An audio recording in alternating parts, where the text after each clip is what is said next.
ನಮಸ್ಕಾರ. ಕೆಎಸ್ ಹೆಗ್ಡೆ ಆಸ್ಪತ್ರೆ ದೇರಳಕಟ್ಟೆ ಅರ್ಪಿಸುವ ನೀವು ಕ್ಷೇಮವಿ ವಿಶೇಷ ಕಾರ್ಯಕ್ರಮಕ್ಕೆ ಸ್ವಾಗತ. ನಾನು ಲಾವಣ್ಯ ಶ್ರೀಧರ್. ಇವತ್ತಿನ ನಮ್ಮ ಈ ವಿಶೇಷ ಕಾರ್ಯಕ್ರಮದಲ್ಲಿ ಕ್ಯಾನ್ಸರ್ ತಡೆಗಟ್ಟುವಿಕೆ ಈ ವಿಚಾರದ ಬಗ್ಗೆ ಸಾಕಷ್ಟು ಮಾಹಿತಿಯನ್ನು ಪಡ್ಕೊಳ್ಳಿಕ್ಕಿದ್ದೇವೆ. ಈ ಬಗ್ಗೆ ಮಾಹಿತಿಯನ್ನು ಕೊಡಲಿಕ್ಕೆ ನಮ್ಮ ಜೊತೆ ಇದ್ದಾರೆ ಕೆಎಸ್ ಹೆಗ್ಡೆ ಆಸ್ಪತ್ರೆಯ ಎಂಡೋಕ್ರೈನ್ ಅಂಡ್ ಬ್ರೆಸ್ಟ್ ಸರ್ಜರಿ ಡಿಪಾರ್ಟ್ಮೆಂಟಿನ ಹೆಡ್ ಹಾಗೆಯೇ ಕನ್ಸಲ್ಟೆಂಟ್ ಆಗಿರುವಂತಹ ಡಾಕ್ಟರ್ ಸ್ಮಿತಾ ಎಸ್ ರಾವ್ ಇವರು. ಬನ್ನಿವರನ್ನ ಕಾರ್ಯಕ್ರಮಕ್ಕೆ ಮೊದಲೇದಾಗಿ ಸ್ವಾಗತಿಸುವ. ಡಾಕ್ಟರ್ ನಮಸ್ಕಾರ, ಕಾರ್ಯಕ್ರಮಕ್ಕೆ ಸ್ವಾಗತ ನಿಮಗೆ. ವೀಕ್ಷಕರೇ, ಕ್ಯಾನ್ಸರ್ ಈ ಪದವನ್ನ ಅಥವಾ ಈ ಒಂದು ಕಾಯಿಲೆಯನ್ನ ಕೇಳುವಾಗಲೇ ಜನರಲ್ಲಿ ಒಂದು ರೀತಿಯ ಭಯ ಅಥವಾ ಆತಂಕ ಮೂಡಿಕೊಳ್ಳುತ್ತೆ. ಭಯ ಅಥವಾ ಆತಂಕಕ್ಕಿಂತ ಹೊರತುಪಡಿಸಿ ನಾವು ಇದರ ಬಗ್ಗೆ ಮುನ್ನೆಚ್ಚರಿಕೆ ವಹಿಸುವಂಥದ್ದು ತುಂಬಾನೇ ಇಂಪಾರ್ಟೆಂಟ್. ಇತ್ತೀಚೆಗೆ ನಮ್ಮ ಲೈಫ್ ಸ್ಟೈಲ್ ಆಗಿರ್ಬೋದು ಅಥವಾ ನಾವು ತೆಗೆದುಕೊಳ್ಳುವಂಥ ಆಹಾರ ಆಗಿರ್ಬೋದು ಅಥವಾ ಧೂಮಪಾನ ಸೇವನೆ ಇತರ ಎಲ್ಲ ಕಾರಣಗಳಿಂದ ಈ ಕ್ಯಾನ್ಸರ್ ಅನ್ನುವಂಥದ್ದು ಬರುತ್ತೆ. ನಾವು ಇದರ ಬಗ್ಗೆ ಮುನ್ನೆಚ್ಚರಿಕೆಯನ್ನು ವಹಿಸಿದ್ರೆ ಅಥವಾ ಇದರ ಬಗ್ಗೆ ನಾವೇನು ಹೇಳ್ತೇವೆ, ರೋಗ ಬಂದು ಚಿಕಿತ್ಸೆ ತಗೊಳ್ಳೋದಕ್ಕಿಂತ ರೋಗ ಬರದ ಹಾಗೆ ತಡೆಗಟ್ಟುವುದು ತುಂಬಾ ಇಂಪಾರ್ಟೆಂಟ್ ಆಗಿರುತ್ತೆ. ಸೊ ಇವತ್ತಿನ ನಮ್ಮ ಈ ಕಾರ್ಯಕ್ರಮ ಮಾಹಿತಿ ಕೊಡ್ಲಿಕ್ಕೆ ಮಾತ್ರ ಅಲ್ಲ, ಕ್ಯಾನ್ಸರ್ ಬರದ ಹಾಗೆ ಯಾವ ರೀತಿ ತಡೆಗಟ್ಟಬಹುದು, ನಮ್ಮ ಲೈಫ್ ಸ್ಟೈಲ್ ಅನ್ನ ಯಾವ ರೀತಿ ಬದಲಾವಣೆ ಮಾಡ್ಕೊಳ್ಬಹುದು, ಅಥವಾ ಸೆಲ್ಫ್ ಬ್ರೆಸ್ಟ್ ಎಕ್ಸಾಮಿನೇಷನ್ ಅನ್ನ ಯಾವ ರೀತಿ ಮಾಡುವಂಥದ್ದು, ಅಥವಾ ನಾವು ರೆಗ್ಯುಲರ್ ಆಗಿ ಚೆಕ್ಅಪ್ ಮಾಡಿಸಿಕೊಳ್ಳುವುದು ಎಷ್ಟು ಇಂಪಾರ್ಟೆಂಟ್, ಇವೆಲ್ಲವನ್ನ ನಮಗೆ ತುಂಬಾ ಸರಳವಾಗಿ ಹಾಗೇನೆ ಸೈಂಟಿಫಿಕ್ ಆಗಿ ವೈದ್ಯರು ತಿಳಿಸಿಕೊಡ್ಲಿಕ್ಕಿದ್ದಾರೆ. ಎಸ್ ಡಾಕ್ಟರ್, ಇವಾಗ ಮೊದಲನೇದಾಗಿ ಈ ಬ್ರೆಸ್ಟ್ ಕ್ಯಾನ್ಸರ್ ಅನ್ನುವಂಥದ್ದು ಅಥವಾ ಸ್ತನ ಕ್ಯಾನ್ಸರ್ ನಾವು ಹೆಚ್ಚಾಗಿ ಕೇಳ್ತಾ ಇದ್ದೇವೆ. ಇಂಡಿಯಾದಲ್ಲಿ ಇದರ ಪ್ರಮಾಣ ಹೆಚ್ಚಾಗ್ತಾ ಇದೆಯಾ ಅಥವಾ ನಾವು ಕೇಳುವುದು ಹೆಚ್ಚಾಗ್ತಾ ಇದೆಯಾ ಅಂತ? ಇಲ್ಲ, ಅವೇರ್ನೆಸ್ ಜಾಸ್ತಿ ಆಗಿದೆ. ಸೊ ಜನ ತುಂಬಾ ಪರೀಕ್ಷೆ ಮಾಡಿಸ್ಕೊಂಡು ಕಂಡು ಹಿಡಿಯೋದು ಜಾಸ್ತಿ ಆಗಿದೆ ಅಂತ ಹೇಳಲಿಕ್ಕೆ ಇಷ್ಟಪಡ್ತೇನೆ. ಸೊ ಬಟ್ ಇನ್ಸಿಡೆನ್ಸ್ ವೈಸ್ ನಮ್ಮಲ್ಲಿ ಈಗ ಆಲ್ಮೋಸ್ಟ್ 25ರಲ್ಲಿ ಒಬ್ಬರಿಗೆ ಅಂತ ಹೇಳ್ತೀವಿ ನಾವು, 1 in 25. So that is specific to Karnataka also. So ನಮ್ಮ ರಾಜ್ಯದಲ್ಲೇ 25 ಮಹಿಳೆಯರಲ್ಲಿ ಒಬ್ಬರಿಗೆ ಸ್ತನದ ಕ್ಯಾನ್ಸರ್ ಬರುವ ಚಾನ್ಸಸ್ ಇದೆ ಇವತ್ತಿನ ಕಾಲದಲ್ಲಿ. ಸೊ ಇದನ್ನು ಹೆಚ್ಚು ಅಂತ ಹೇಳೋ ಬದಲು ವರ್ಲ್ಡ್ ಓವರ್ ಈ incidence is more or less the same. ಜಗತ್ತಿನಾದ್ಯಂತವೂ ಇಷ್ಟೇ ಇದೆ. ಬಟ್ ಈಗ ಅವೇರ್ನೆಸ್ ಜಾಸ್ತಿ ಆಗಿರೋದ್ರಿಂದ ಬಹಳ ಬೇಗ ಬರ್ತಾ ಇದ್ದಾರೆ, ಬಹಳ ಬೇಗ ಚೆಕಪ್ ಮಾಡಿ ಇನ್ನೂ ಹೆಚ್ಚು ಜನ ಡಿಟೆಕ್ಟ್ ಆಗ್ತಾ ಇದ್ದಾರೆ. ಸೊ ಅದರಿಂದಾಗಿ probably and a lot of life style differences, ನಾವೀಗ ಪಾಶ್ಚಾತ್ಯ ಅನುಕರಣೆ ಸ್ವಲ್ಪ ಜಾಸ್ತಿ ಮಾಡ್ತಾ ಇದ್ದೆವು, ಈಗ ಎಚ್ಚೆತ್ಕೊಳ್ತಾ ಇದ್ದಾರೆ ತುಂಬ ಜನ. ಬಟ್ ಮಾಡ್ತಾ ಇದ್ದರಿಂದ probably one of the reasons that we are seeing more breast cancers. Okay doctor, ಇವಾಗ ಬ್ರೆಸ್ಟ್ ಕ್ಯಾನ್ಸರ್ ಬಗ್ಗೆ ಒಂದು ಒಬ್ಬ ಮಹಿಳೆ ತಿಳಿದುಕೊಳ್ಳಬೇಕಾದಂಥ ಒಂದು ಅಂಶ ಯಾವುದು ಅಂತ? ತಮ್ಮ ಸ್ತನ ಹೇಗಿದೆ ಅನ್ನೋದು ಮೊದಲಿಂದ ಗೊತ್ತಿರಬೇಕು. ಇದು ಚೈಲ್ಡ್ಹುಡ್ ಇಂದ ಅಭ್ಯಾಸ ಮಾಡಿದರೆ ಒಳ್ಳೆಯದು. ನಾವು ಹೇಗೆ ಮೆನ್ಸ್ಟ್ರುಯೇಷನ್ ಬಗ್ಗೆ ಶಾಲೆಯಲ್ಲಿ ಹೇಳ್ಕೊಳ್ತೇವೋ ಹಾಗೆ ಸೆಲ್ಫ್ ಬ್ರೆಸ್ಟ್ ಎಕ್ಸಾಮಿನೇಷನ್ ಅನ್ನೋದನ್ನು ಕೂಡ ಹೇಳ್ಕೊಟ್ರೆ ಒಳ್ಳೆಯದು ಮಕ್ಕಳಿಗೆ. So it is as simple as ನಾವು ನಮ್ಮ ಸ್ತನವನ್ನು ತಿಂಗಳಿಗೊಮ್ಮೆ ಪರೀಕ್ಷೆ ಮಾಡ್ಕೊಳ್ಳುವಂಥದ್ದು. ಅದರಲ್ಲಿಯೇ ನಾವು ಬಹಳಷ್ಟು ಕ್ಯಾನ್ಸರ್ಗಳನ್ನು ಬೇಗಿನ ಸ್ಟೇಜ್ಗಳಲ್ಲಿ ಗೊತ್ತು ಮಾಡಿ ಬೇಗ ಟ್ರೀಟ್ಮೆಂಟ್ ಮಾಡಲಿಕ್ಕೆ ಸಾಧ್ಯ ಆಗ್ತದೆ. ಬೇರೆ ದೇಶದಲ್ಲಿ ಇದ್ದ ಹಾಗೆ ಸ್ಕ್ರೀನಿಂಗ್ನ ಪ್ರಾಕ್ಟೀಸ್ಗಿಂತ ಹೆಚ್ಚಾಗಿ ಪೇಷಂಟ್ ಡಿಟೆಕ್ಟೆಡ್ ಲಂಪ್ಸ್ ಬೇಗ ಬಂದರೂ ಕೂಡ ನಾವು ಬೇಗ ಟ್ರೀಟ್ಮೆಂಟ್ ಮಾಡಲಿಕ್ಕೆ ಸಾಧ್ಯ ಆಗ್ತದೆ. ಸೊ ಆ ಸೆಲ್ಫ್ ಬ್ರೆಸ್ಟ್ ಎಕ್ಸಾಮಿನೇಷನ್ ಅನ್ನುವಂಥದ್ದು ನಾವು 3 finger look, feel and locate ಅಂತ ಹೇಳ್ತೇವೆ. So 3 steps and 3 fingers, easy to remember. So ಈ ಫ್ಲಾಟ್ ಆಫ್ ದ ಫಿಂಗರ್ಸಲ್ಲಿ ಪರೀಕ್ಷೆ ಮಾಡ್ಕೊಳ್ಬೇಕು ಅಂತ ತಿಳಿಸ್ತೇವೆ. ತುದಿಯಲ್ಲಿ ಮಾಡಿದರೆ ಎಲ್ಲರಿಗೂ ಪ್ರತಿನಿತ್ಯ ಒಂದೊಂದು ಹೊಸ ಗಂಟು ಕಂಡು ಬರುತ್ತೆ. ಸೊ ಫ್ಲಾಟ್ ಆಫ್ ದ ಫಿಂಗರ್ಸಲ್ಲಿ ಸರ್ಕ್ಯುಲರ್ ಮೋಷನ್, ಕ್ಲಾಕ್ ವೈಸ್ ಡೈರೆಕ್ಷನಲ್ಲಿ ಸ್ತನವನ್ನು ಪ್ಯಾಲ್ಪೇಟ್ ಮಾಡಿಕೊಂಡು ತಿಂಗಳಿಗೊಮ್ಮೆ ಮಾಡಿದರೆ ಸಾಕು. ಹೇಗೆ ನಾವು ದಿನನಿತ್ಯ ವೆಯ್ಟ್ ಚೆಕ್ ಮಾಡಿದರೆ ವೆಯ್ಟ್ ವ್ಯತ್ಯಾಸ ಗೊತ್ತಾಗುತ್ತೋ ಹಾಗೆ ಚೇಂಜಸ್ ಪ್ರತಿನಿತ್ಯ ಮಾಡಿದರೆ ಬೇರೆ ಬೇರೆ ಚೇಂಜಸ್ ಗೊತ್ತಾಗುತ್ತೆ. ಸೊ ಅದಕ್ಕೆ ತಿಂಗಳಿಗೊಮ್ಮೆ ಪೀರಿಯಡ್ಸ್ನ 1 ವಾರದ ನಂತರ, ಬಿಕಾಸ್ ಪೀರಿಯಡ್ಸ್ನ ಟೈಮಲ್ಲಿ ಕೆಲವರಿಗೆ ನೋವು ಇರ್ತದೆ ಸರ್, ಹಾಗೆ ನೋವು ಇರುವಾಗ ಪರೀಕ್ಷೆ ಮಾಡಿದರೆ ಸರಿಯಾಗಿ ಗೊತ್ತಾಗಲಿಕ್ಕಿಲ್ಲ. ಸೊ 1 ವಾರದ ನಂತರ ಆ ಫ್ಲಾಟ್ ಆಫ್ ದ ಫಿಂಗರ್ಸಲ್ಲಿ ಪರೀಕ್ಷೆ ಮಾಡಿ ಲುಕ್ ಫಸ್ಟ್ ಮಿರರ್ನ ಮುಂದೆ ನೋಡ್ಕೊಳ್ಳಿ, ವ್ಯತ್ಯಾಸ ಇದೆಯಾ, ಸ್ತನದ ಸೈಜ್ನಲ್ಲಿ ವ್ಯತ್ಯಾಸ ಇದೆಯಾ ಅಂತ. ಮೊದಲಿಂದ ಮಾಡಿದರೆ ಗೊತ್ತಿರ್ತದೆ, ಮೊದಲಿಂದ ಚಿಕ್ಕದ್ರಿಂದ ಕೆಲವರಿಗೆ ಸ್ತನದ ಸೈಜಸಲ್ಲಿ ವ್ಯತ್ಯಾಸ ಇರ್ತದೆ, that is not new. So ಹಾಗೆ ಅದರಲ್ಲಿ ಚಿಂತೆ ಮಾಡುವ ಅಗತ್ಯ ಇರೋದಿಲ್ಲ. ರೀಸೆಂಟ್ ಇನ್ಕ್ರೀಸ್ ಇನ್ ಸೈಜ್, ಒಂದು ಕಡೆ ಹೆಚ್ಚು ಕಮ್ಮಿ ಕಾಣ್ತಾ ಉಂಟು, ತೊಟ್ಟಿನ ಡೈರೆಕ್ಷನ್ ಬೇರೆ ಆಗಿದೆ, ಇಲ್ಲ ಒಂದು ಕಡೆ ತೊಟ್ಟು ಎಳೆದಾಗಿದೆ ಅಂಥದ್ದೆಲ್ಲ ನೋಡಿದಾಗಲೇ ಗೊತ್ತಾಗ್ತದೆ. So it's better done in the bathroom. Mirror ನೋಡಿ look, then feel, then locate, ಯಾವ ಜಾಗದಲ್ಲಿ ಉಂಟು. ಏನೋ ಅಬ್ನಾರ್ಮಲಿಟಿ ಉಂಟು ಅಂತಾದರೆ ನಿಮ್ಮ ಡಾಕ್ಟರ್ನು, it may be a family doctor, it may be your gynaecologist, it may be anybody that you can reach out to. So ಆದಷ್ಟು ಬೇಗ ಡಾಕ್ಟರ್ಸ್ ಹತ್ರ ಪರೀಕ್ಷೆ ಮಾಡಿ, ಮನೆಯವ್ರ ಹತ್ರ ಹೇಳಿ ಅದನ್ನು ನೆಗ್ಲೆಕ್ಟ್ ಮಾಡಬೇಡಿ, ಡಾಕ್ಟರ್ ಹತ್ರ ಹೋಗಿ ಪರೀಕ್ಷೆ ಮಾಡಿಸ್ಕೊಂಡ್ರೆ ಒಳ್ಳೆಯದು. If you are still scared of going to the doctor, you can even get an ultrasound, ಅಂದರೆ ಒಂದು ಬ್ರೆಸ್ಟ್ನ ಸ್ಕ್ಯಾನಿಂಗ್ ಮಾಡಿದರೂ ಸಾಕಾಗ್ತದೆ. ಸ್ಕ್ಯಾನಿಂಗಲ್ಲಿಯೂ ಬಹಳಷ್ಟು ಗಂಟುಗಳು ಮೊದಲೇ ಗೊತ್ತಾಗಲಿಕ್ಕೆ ಸಾಧ್ಯ ಆಗ್ತದೆ. ಸೊ ಏನಾದರೂ ವ್ಯತ್ಯಾಸ ಇದ್ದಾಗ ಆದಷ್ಟು ಬೇಗ ಡಾಕ್ಟರ್ ಸಲಹೆಯನ್ನು ಪಡೆಯಿರಿ ಅಂತ ಹೇಳಲಿಕ್ಕೆ ಇಷ್ಟಪಡ್ತೀನಿ. ಓಕೆ ಡಾಕ್ಟರ್, ನೀವು ಹೇಳಿದ್ರಿ ಬೇಗ ಕಂಡು ಹುಡುಕಿದ್ರೆ ಅದಕ್ಕೆ ಚಿಕಿತ್ಸೆಯನ್ನು ಕೊಡ್ಬೋದು ಅಂತ ಹೇಳಿ. ಯಾವ ಸ್ಟೇಜಲ್ಲಿ ಈ ಬ್ರೆಸ್ಟ್ ಕ್ಯಾನ್ಸರ್ ಇದ್ರೆ ಕ್ಯೂರ್ ಮಾಡ್ಲಿಕ್ಕೆ ಆಗುತ್ತೆ ಅಂತ? ಎಲ್ಲ ಕ್ಯಾನ್ಸರ್ಗಳಲ್ಲಿಯೂ ಮೊದಲು ಹೇಳಿದಾಗೆ ಸ್ಟೇಜ್ 1 2 3 4 ಅಂತ ಇರ್ತವೆ. ಸ್ಟೇಜ್ 1 2 3 ಸಾಮಾನ್ಯವಾಗಿ ನಾವು ಗುಣ ಮಾಡಲಿಕ್ಕೆ ಸಾಧ್ಯ ಆಗೋದು. ಇದರಲ್ಲಿ ಅರ್ಲಿ ಅಂತ ಕರೆಯೋದು ನಾವು stage 1 and 2 1 and 2 will be very early breast cancer. Early breast cancer ಅನ್ನು ಸಾಧಾರಣ 95% ಗುಣ ಮಾಡಲಿಕ್ಕೆ ಸಾಧ್ಯ ಆಗ್ತದೆ. 100ರಲ್ಲಿ 95 ಜನರಿಗೆ ಪೂರ್ತಿ ಗುಣ ಆಗ್ತದೆ. 5 ಜನರ nothing is 100% in life. So ಹಾಗೆ 100ರಲ್ಲಿ 95 ಜನರಿಗೆ ಪೂರ್ತಿ ಗುಣ ಆಗ್ಲಿಕ್ಕೆ ಸಾಧ್ಯ ಆಗ್ತದೆ ಅನ್ನುವ ಕಾರಣಕ್ಕೆ ನಾವು ಸ್ಟೇಜ್ 1 and 2 ಅಲ್ಲಿ ಇರುವಾಗಲೇ ಬಂದು ತೋರಿಸಿ ಬಂದು ಗೊತ್ತು ಮಾಡಿಕೊಂಡು ಅದನ್ನು ಟ್ರೀಟ್ಮೆಂಟ್ ತಗೊಳ್ಳಿ ಅಂತ ಹೇಳುವಂಥದ್ದು. ಸ್ಟೇಜ್ 3 ಅಲ್ಲಿ ಸ್ಲೈಟ್ಲಿ ಅಡ್ವಾನ್ಸ್ ಸ್ಟೇಜ್, ಅದು ಕರಳೆಗಳಿಗೆ ಹೋಗಿರ್ಬೋದು, ಇಲ್ಲ ಸ್ವಲ್ಪ ಬ್ರೆಸ್ಟ್ ಸ್ತನದಲ್ಲಿಯೇ ಹೆಚ್ಚು ಕಡೆಯಲ್ಲಿ ಇರಬಹುದು. ಆ ಥರ ಇರುವಾಗ ನಾವು ಸ್ಲೈಟ್ಲಿ ಅಡ್ವಾನ್ಸ್ಡ್ ಅಂತ ಹೇಳ್ತೇವೆ, ಲೋಕಲಿ ಅಡ್ವಾನ್ಸ್ಡ್ ಅಂತ ಕರಿತೇವೆ ಅದನ್ನು. ಅದರಲ್ಲಿ cure rate drops down slightly, 80%ನಷ್ಟು ಕ್ಯೂರ್ ರೇಟ್ ಬರ್ತದೆ. ಬಟ್ ಇನ್ ಸ್ಟೇಜ್ 4 ಅದು ದೇಹದ ಬೇರೆ ಭಾಗಗಳಿಗೆ ಹರಡಿರುವ ಕಾರಣ ಅದನ್ನು ಗುಣ ಮಾಡುವ ಚಾನ್ಸಸ್ ತುಂಬ ಕಡಿಮೆ ಆಗ್ತದೆ. ಈಗಿನ ಕಾಲದಲ್ಲಿ ಗೊತ್ತಾದ ಮೇಲೆ 6-7 ವರ್ಷ ಬದುಕುವವರು ತುಂಬ ಜನ ಇದ್ದಾರೆ, ಬಿಕಾಸ್ ಅಡ್ವಾನ್ಸ್ ಟ್ರೀಟ್ಮೆಂಟ್ಸ್ ಇರುವ ಕಾರಣ. ಬಟ್ ಕ್ಯೂರ್ ಅನ್ನುವಂಥದ್ದು ಇರುವುದಿಲ್ಲ. It is majorly control of the disease. ಬಹಳ ಬೇಗ ಹರಡದಾಗೆ ನಾವು ತಡಿಬೋದೇ ಹೊರತು ಅದನ್ನು ದೇಹದಿಂದ ಪೂರ್ತಿಯಾಗಿ ಗುಣ ಮಾಡಲಿಕ್ಕೆ ಸಾಧ್ಯ ಆಗೋದಿಲ್ಲ ಸ್ಟೇಜ್ 4 ಅಂತ ಇದ್ದಾಗ. ಓಕೆ ಡಾಕ್ಟರ್, ಇವಾಗ ಸಾಮಾನ್ಯವಾಗಿ ನಾರ್ಮಲ್ ಆಗಿ ಕಾಣುವಂಥ ಮಹಿಳೆಯರಲ್ಲಿ ಅಥವಾ ಸ್ತನದಲ್ಲಿ ಏನು ಪೇಯ್ನ್ ಇಲ್ಲ ಆ ಥರ ಇರುವಂಥ ಮಹಿಳೆಯರಲ್ಲೂ ಕೂಡ ಸ್ತನದ ಕ್ಯಾನ್ಸರ್ ಬರೋ ಚಾನ್ಸಸ್ ಇರುತ್ತೆ? ನಾರ್ಮಲ್ ಆಗಿ ಕಾಣುವ ಮಹಿಳೆ ಸಾಧಾರಣವಾಗಿ ಏಜ್ನ ರೇಂಜ್ ಹೇಳೋದಾದರೆ +or-10 of the menopausal age ಅಂತ ಹೇಳ್ತೇವೆ. 50 ವರ್ಷ ಮೆನೋಪಾಸಲ್ ಏಜ್ ಆದರೆ 40ರಿಂದ 60 ವರ್ಷದವರಿಗೆ ಇದು ಹೆಚ್ಚಾಗಿ ಕಾಣಿಸ್ಕೊಳ್ಳುವಂಥದ್ದು. ಬಟ್ ಈಗಿನ ಕಾಲದಲ್ಲಿ ಪ್ಲಸ್ ಮೊದಲಿನ ನಮ್ಮ ಸ್ಟಡೀಸ್ನ ಪ್ರಕಾರ ಕೂಡ ಭಾರತ ದೇಶದಲ್ಲಿ ಯಂಗರ್ ಮಹಿಳೆಯರಿಗೆ ಹೆಚ್ಚಾಗಿ ಕಾಣಿಸ್ಕೊಳ್ತಾ ಇತ್ತು. The average age was slightly younger in Indian women. ಈಗಿನ ಕಾಲದಲ್ಲಿ 30ರಿಂದ 40 ವರ್ಷದವರಲ್ಲಿ ತುಂಬ ಮಹಿಳೆಯರಲ್ಲಿ ನಾವು ನೋಡ್ತಾ ಇದ್ದೇವೆ ಸ್ತನದ ಕ್ಯಾನ್ಸರ್ ಹೆಚ್ಚಾಗಿ ನೋಡ್ತಾ ಇದ್ದೇವೆ. So probably the screening age may not be ಮ್ಯಾಮೋಗ್ರಾಮೇ ಮಾಡಿಸ್ಬೇಕು ಅಂತಿಲ್ಲ, ಬಟ್ ಪರೀಕ್ಷೆ ಮಾಡಿಸ್ಕೊಳ್ಳೋದನ್ನು ನಾವು ವಿಗರಸ್ ಆಗಿ 30 ವರ್ಷದಲ್ಲಿ ಶುರು ಮಾಡೋದು ಒಳ್ಳೆಯದು ಅಂತ ಅನಿಸ್ತದೆ. ಓಕೆ ಡಾಕ್ಟರ್, ಇವಾಗ ಈ ಸ್ತನದ ಕ್ಯಾನ್ಸರ್ ಅಥವಾ ಬ್ರೆಸ್ಟ್ ಕ್ಯಾನ್ಸರ್ ಅನ್ನುವಂಥದ್ದು ಮನೆಯಲ್ಲಿ ತಾಯಿಗೆ ಅಥವಾ ಕುಟುಂಬದವರಿಗೆ ಯಾರಿಗಾದ್ರೂ ಇದ್ರೆ ಮಗಳಿಗೆ ಬರುವಂಥದ್ದು, ಹಾಗೆ ಹೆರಿಡಿಟರಿಯಾಗಿ ಬರುತ್ತಾ? ಎಸ್, ಹೆರಿಡಿಟರಿ ಆಗಿ ಬರುವಂತಹ ಕ್ಯಾನ್ಸರ್ಸ್ ಇನ್ಫ್ಯಾಕ್ಟ್ ತುಂಬ ಕಡಿಮೆ. 100ರಲ್ಲಿ 5 ಜನರಿಗೆ ಬರ್ಬೋದು. 5% ಮಾತ್ರ ಹೆರಿಡಿಟರಿ ಬ್ರೆಸ್ಟ್ ಕ್ಯಾನ್ಸರ್ಸ್ ಅನ್ನುವಂಥದ್ದು. ಇದನ್ನು ಬಹಳಷ್ಟು ಜನ ಫೆಮಿಲಿಯಲ್ ಬ್ರೆಸ್ಟ್ ಕ್ಯಾನ್ಸರ್ನೊಟ್ಟಿಗೆ ಕನ್ಫ್ಯೂಸ್ ಮಾಡ್ಕೊಳ್ತಾರೆ. ಫೆಮಿಲಿಯಲ್ ಬ್ರೆಸ್ಟ್ ಕ್ಯಾನ್ಸರ್ ಅಂದರೆ ನಮ್ಮ ಫ್ಯಾಮಿಲಿಯಲ್ಲಿ ಒಂದಷ್ಟು ಜನರಿಗೆ ಬೇರೆ ಬೇರೆ ಥರದ ಕ್ಯಾನ್ಸರ್ ಇರ್ಬೋದು, ಬಟ್ ನಾಟ್ ನೆಸೆಸರಿಲಿ ಅವರಲ್ಲಿ ಆ ಜೆನೆಟಿಕ್ ಮ್ಯೂಟೇಷನ್ ಇದ್ದು ಆನುವಂಶಿಕವಾಗಿ ಅದು ರಕ್ತದಲ್ಲಿ ಹರಡುವ ಪ್ರಮಾಣ ಇರ್ತದೆ ಅಂತ ಹೇಳಲಿಕ್ಕೆ ಬರೋದಿಲ್ಲ. ಫ್ಯಾಮಿಲಿಯಲ್ಲಿ ಕ್ಲಸ್ಟರಿಂಗ್ ಮಾತ್ರ ಇದ್ದರೆ ಅದನ್ನು ಫೆಮಿಲಿಯಲ್ ಕ್ಯಾನ್ಸರ್ ಅಂತ ಕರಿತೇವೆ. ಹೆರಿಡಿಟರಿ ಬ್ರೆಸ್ಟ್ ಕ್ಯಾನ್ಸರ್ ಅನ್ನುವಂಥದ್ದು, ಫಾರ್ ಎಕ್ಸಾಂಪಲ್ ಒಂದು ಪೇಷಂಟಲ್ಲಿ ಬ್ರೆಸ್ಟ್ ಕ್ಯಾನ್ಸರ್ ಅಂತ ಡಿಟೆಕ್ಟ್ ಆದಾಗ ನಾವು ಬ್ಲಡ್ ಟೆಸ್ಟ್ ಮಾಡಿದಾಗ ಅವರಲ್ಲಿ ಇಂತಹ ಮ್ಯೂಟೇಷನ್ ಇದೆ ಅಂತ ಗೊತ್ತಾಗಿ ಆ ಮ್ಯೂಟೇಷನ್ ಫ್ಯಾಮಿಲಿಯಲ್ಲಿ ರನ್ ಆಗುವ ಚಾನ್ಸಸ್ ಹೆಚ್ಚು. ಸೊ ಆ ಪೇಷಂಟಿಗೆ ಆ ಮ್ಯೂಟೇಷನ್ ಉಂಟು ಅಂತ ಗೊತ್ತಾದ ಮೇಲೆ ನಾವು ಅವರ ಫ್ಯಾಮಿಲಿಯವರಿಗೆ, ಎಸ್ಪೆಷಲಿ ಅವರ ಮಕ್ಕಳಿಗೆ, ಅವರ ಅಕ್ಕ ತಂಗಿಯರಿಗೆ, ಅಣ್ಣ ತಮ್ಮಂದರಿಗೆ ಟೆಸ್ಟ್ ಮಾಡಿಸ್ತೇವೆ. ಇದನ್ನು ನಾವು ಕ್ಯಾಸ್ಕೇಡ್ ಟೆಸ್ಟಿಂಗ್ ಅಂತ ಕರಿತೇವೆ. ಓಕೆ ಡಾಕ್ಟರ್, ಈಗ ಒಂದು ಪ್ರಶ್ನೆ ಕೇಳ್ತಾರೆ ನಮ್ಮ ವೀಕ್ಷಕರು, ಈಗ ನಮ್ಮ ಫ್ಯಾಮಿಲಿಯಲ್ಲಿ ಯಾರಿಗೆ ಕೂಡ ಕ್ಯಾನ್ಸರ್ ಇಲ್ಲ, ಯಾರಿಗೂ ಕೂಡ ಬ್ರೆಸ್ಟ್ ಕ್ಯಾನ್ಸರ್ ಬಂದಿಲ್ಲ, ಹಾಗಾದ್ರೆ ನಾನು ಭಯ ಪಡುವ ಅವಶ್ಯಕತೆ ಇಲ್ವಾ ಅಂತ ಹೇಳಿ. ಇನ್ಫ್ಯಾಕ್ಟ್ ನೋ, ಅದೇ ನಾನು ಈಗಷ್ಟೇ ಹೇಳಿದ ಹಾಗೆ familial or hereditary breast cancer is just 5%. 100ರಲ್ಲಿ 5 ಜನರಿಗೆ ಮಾತ್ರ. 95% ಇಸ್ ಸ್ಪೊರಾಡಿಕ್ ಅಂದರೆ ಯಾರಿಗೆ ಬೇಕಾದರೂ ಬರ್ಬೋದು. ಸೊ ಫ್ಯಾಮಿಲಿಯಲ್ಲಿ ಇಲ್ಲದ ಕಾರಣ ಬರದೇ ಇರುವ ಚಾನ್ಸಸ್ ಇಲ್ಲ ಅಂತ ಹೇಳಲಿಕ್ಕೆ ಸಾಧ್ಯನೇ ಇಲ್ಲ. ಯಾರಿಗೆ ಬೇಕಾದರೂ ಬರ್ಬೋದು. It's majorly a life style disorder, but life style ಎಲ್ಲ ಸರಿ ಇದ್ದವರಿಗೆ ಕೂಡ ಬರುವ ಚಾನ್ಸಸ್ ಉಂಟು. ಸೊ ಯಾರಿಗೆ ಬರ್ಬೋದು, ಇದನ್ನು ನಾವು ಪರೀಕ್ಷೆ ಮಾಡೋದ್ರಿಂದ ಮಾತ್ರ ಬೇಗ ಕಂಡು ಹಿಡಿಲಿಕ್ಕೆ ಸಾಧ್ಯ ಆಗ್ತದೆ. ಇಂಥದ್ದೇ ಪರ್ಟಿಕ್ಯುಲರ್ ರೀಸನ್ ಅಂತ ಇಲ್ಲ, ಯಾರಿಗೂ ಕೂಡ ಬರಲಿಕ್ಕೆ ಸಾಧ್ಯ ಇದೆ. ಓಕೆ ಡಾಕ್ಟರ್, ಈಗ ಎಲ್ಲರೂ ಕೂಡ BRCA ಜೀನ್ಗಳ ಬಗ್ಗೆ ಮಾತನಾಡ್ತಾ ಇದ್ದಾರೆ. ಈಗ ಪ್ರತಿಯೊಬ್ಬ ಮಹಿಳೆ ಕೂಡ ಈ ಜೆನೆಟಿಕ್ ಟೆಸ್ಟ್ ಅನ್ನೋಂಥದ್ದು ಮಾಡೋದು ಇಂಪಾರ್ಟೆಂಟ್ ಅಂತ?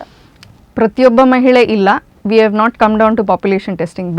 BRCA ಬ್ರಾಕಾ ಜೀನ್ ಅಂತ ನಾವು ಇದನ್ನು ಹೆಚ್ಚಾಗಿ ಕೇಳ್ತಾ ಇರೋದು ಯಾಕೆ ಅಂದರೆ ನಾವೀಗ ನಮ್ಮ ದೇಶದಲ್ಲೇ ಇದನ್ನು ಟೆಸ್ಟ್ ಮಾಡಲಿಕ್ಕೆ ಶುರು ಮಾಡಿದ್ದೇವೆ. ಅದರಿಂದಾಗಿ ಅದರ ಕಾಸ್ಟ್ ತುಂಬ ಕಡಿಮೆ ಆಗಿದೆ. ಮೊದಲು 50,000ದಿಂದ 1 ಲಕ್ಷ ತನಕ ಇರುವ ಟೆಸ್ಟ್ ಈಗ 10-15 ಸಾವಿರದಲ್ಲಿ ಮಾಡಲಿಕ್ಕೆ ಸಾಧ್ಯ ಆಗ್ತಾ ಉಂಟು. ಹಾಗೆ ಇರುವ ಕಾರಣ ಬಹಳಷ್ಟು ಜನ ಮಾಡಿಸ್ತಾ ಇದ್ದಾರೆ ಆ ಟೆಸ್ಟನ್ನು, but not necessarily population testing. ಇದು ನೀವು ಸಡನ್ ಆಗಿ ನಾಳೆ ಹೋಗಿ ಬ್ರಾಕಾ ಟೆಸ್ಟಿಂಗ್ ಮಾಡಿಸುವ ಇದಿಲ್ಲ, ಪ್ರೋಟೋಕಾಲ್ ಇಲ್ಲ. ಸೊ ಇದು ಫ್ಯಾಮಿಲಿಯಲ್ಲಿ ಯಾರಿಗಾದರೂ ನೋನ್ ಮ್ಯೂಟೇಷನ್ ಇದ್ದರೆ ಅಂಥವ್ರು ಮಾಡಿಸ್ಬೇಕು. ಇಲ್ಲ ಇಂಡೆಕ್ಸ್ ಪೇಷಂಟ್ ಅಂದರೆ ಮೊದಲಿಗೆ ಬ್ರೆಸ್ಟ್ ಕ್ಯಾನ್ಸರ್ ಉಂಟು ಅಂತ ಗೊತ್ತಾದಾಗ 65 ವರ್ಷದಿಂದ ಕೆಳಗಿನವರಿಗೆ ಈಗ ಸಾಮಾನ್ಯವಾಗಿ ನಾವು ಎಲ್ರಿಗೂ ಬ್ರಾಕಾ ಟೆಸ್ಟಿಂಗನ್ನು ಮಾಡಲಿಕ್ಕೆ ಶುರು ಮಾಡಿದ್ದೇವೆ. ಬಿಕಾಸ್ ಇದು ಹೆಚ್ಚಾಗಿ ಕಂಡು ಬರ್ತಾ ಇರುವ ಕಾರಣ ಸಾಮಾನ್ಯವಾಗಿ newly diagnosed breast cancers less than 65 years of ಏಜಿಗೆ ಎಲ್ರಿಗೂ ಮಾಡಬೇಕು ಅಂತ ರೀಸೆಂಟ್ ಗೈಡ್ಲೈನ್ಸ್ನ ಪ್ರಕಾರ ಬಂದಿರುವ ಕಾರಣ ಸಾಧಾರಣ ಎಲ್ರಿಗೂ ಆಫರ್ ಮಾಡ್ತಾ ಇದ್ದೇವೆ.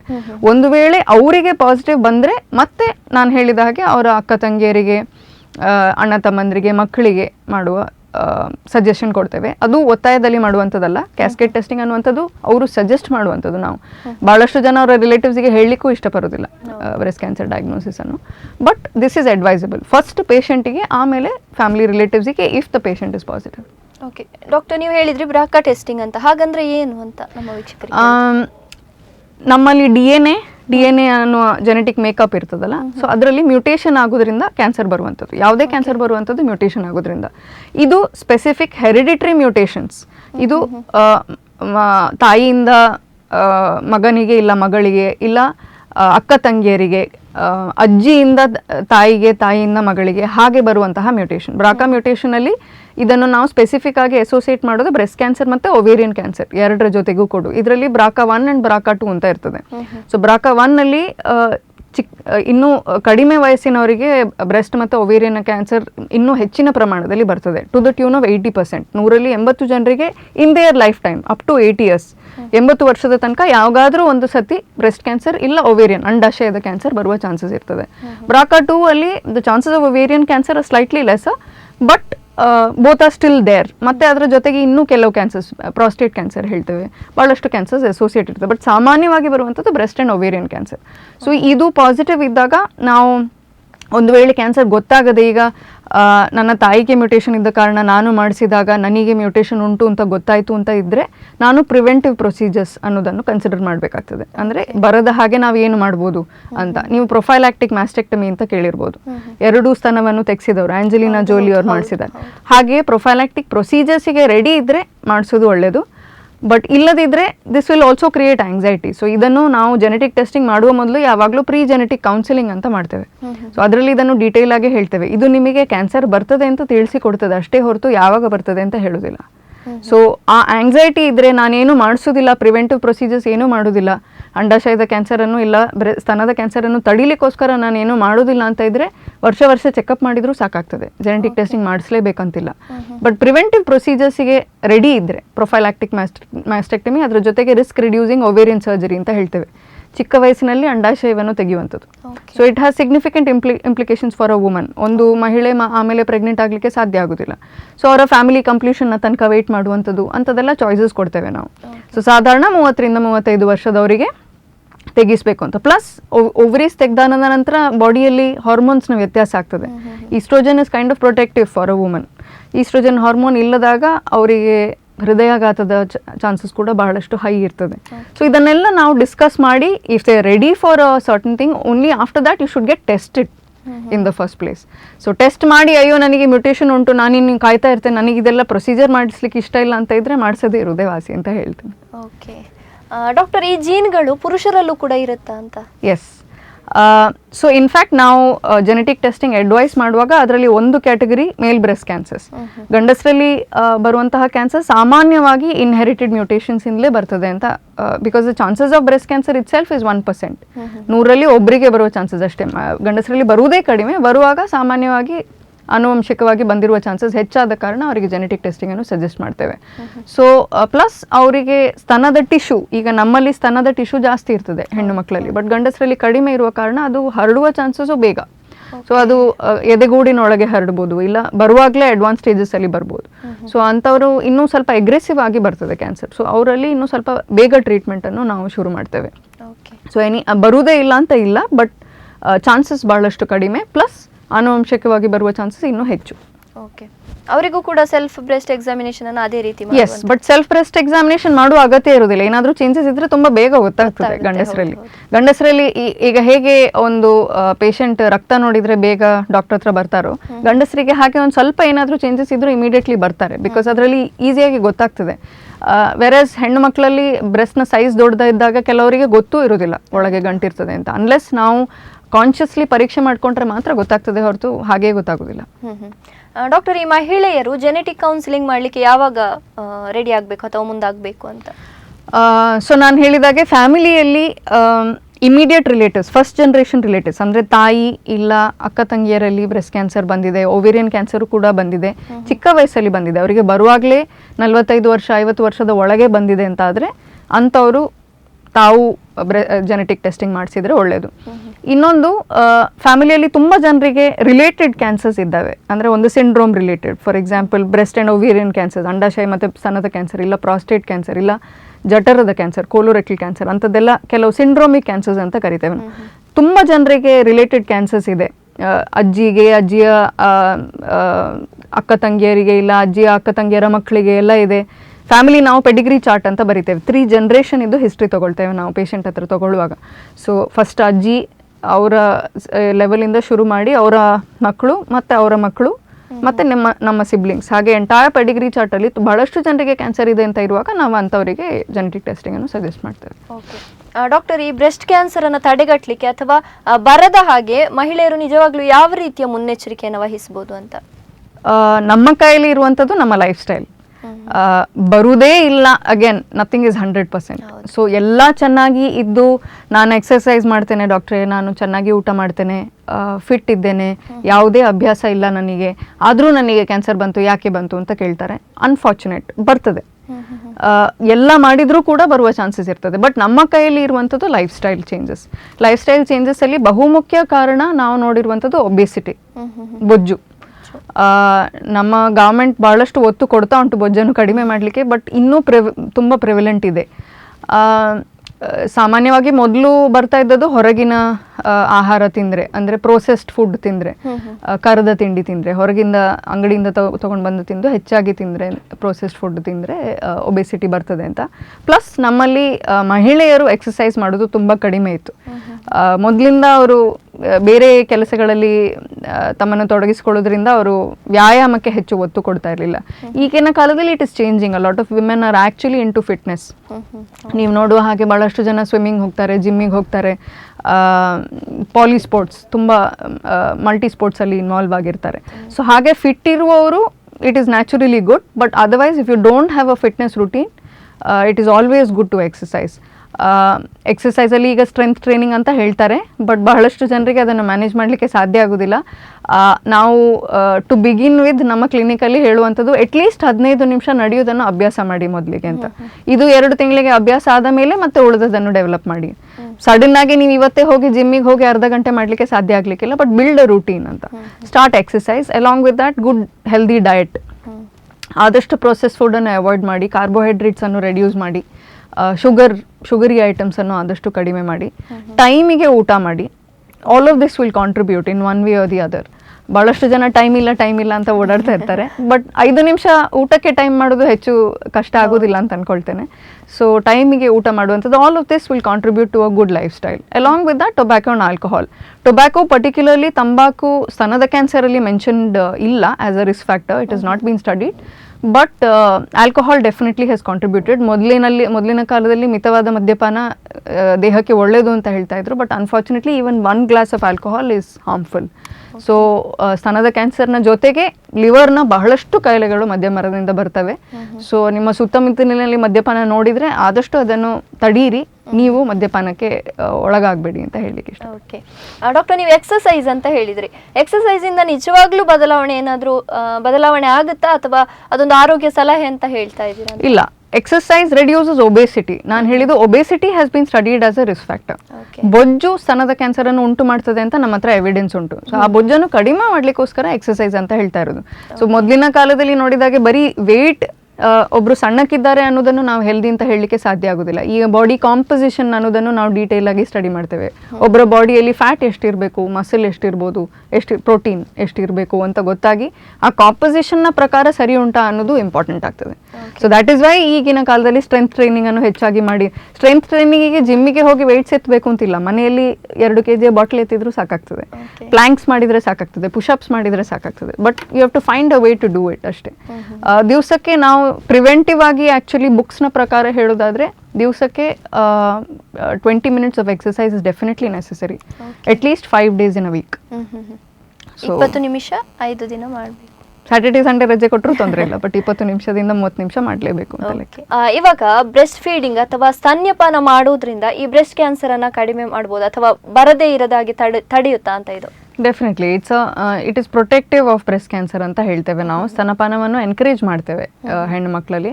ಬಟ್ ಇದರಿಂದ ಸ್ತನಪಾನ ಮಾಡಿದವರಿಗೆ ಎಲ್ರಿಗೂ ಬ್ರೆಸ್ಟ್ ಕ್ಯಾನ್ಸರ್ ಬರುವುದಿಲ್ವಾ? ಇಲ್ಲ, ಅದು ಹೇಳಲಿಕ್ಕಾಗೋದಿಲ್ಲ. But it definitely contributes. ನಾವು ಇದನ್ನು 1 year of exclusive breastfeeding ಅಂತ ಹೇಳ್ತೇವೆ. 1 ವರ್ಷದ ಲ್ಯಾಕ್ಟೋಜನ್ ಎಲ್ಲ ಕೊಡದೆ, ಆರ್ಟಿಫಿಷಿಯಲ್ ಫೀಡ್ಸನ್ನು ಕೊಡದೆ ಸ್ತನಪಾನ ಮಾಡಿದವರಿಗೆ ಇದು ಪ್ರೊಟೆಕ್ಟಿವ್ ಅಂತ ಹೇಳ್ತೇವೆ. ಸೊ ಇದರ ಜೊತೆಗೆ ಕೆಲವು other modifiable risk factors in women, 35 ವರ್ಷದ ಒಳಗೆ ಮೊದಲಿನ ಮಗು ಆದರೆ that is also protective.